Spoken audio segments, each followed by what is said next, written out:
Hi friends, welcome to our channel. So ఈరోజు మా mummy birthday, అందుకే లేట్ నైట్ ఇలా కేక్తో సెలబ్రేట్ చేస్తున్నాం. సో ఫ్రెండ్స్, మేము కేక్ రెడీ చేసాము. ఇప్పుడు వెళ్ళి మా మదర్ని పిలుచుకువస్తాము. చూడండి, మా మదర్ వస్తున్నారు. సో మా మదర్ ఇదంతా చూడగానే చాలా సర్ప్రైజ్ ఫీల్ అయ్యారు. తను చాలా హ్యాపీగా ఫీల్ అయ్యారు. ఇలా వాళ్ళు డైలీ లైఫ్లో మన కోసం చాలా చేస్తారు. ఇలాంటి మూమెంట్స్ని మనం సెలబ్రేట్ చేస్తే వాళ్ళు ఇంకా చాలా హ్యాపీగా ఫీల్ అవుతారు. చూడండి, మా మదర్ అయితే ఎంత హ్యాపీగా ఉన్నారో. దీని తర్వాత మేమంతా కలిసి మా మదర్తో కేక్ కట్ చేపించేసాము.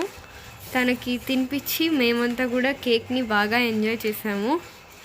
సో మా మదర్ బర్త్డే సెలబ్రేషన్స్ అయితే ఇలా మేము సెలబ్రేట్ చేసాము. So boy friends.